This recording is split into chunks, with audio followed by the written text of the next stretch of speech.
almost 44 years, this is the most exciting night I can ever remember at the Grand Ole Opry. Thanks to these guys right here.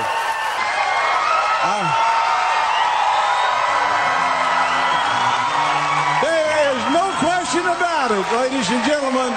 This guy here is the best I've ever seen on any stage. Make him welcome, Honk Jr.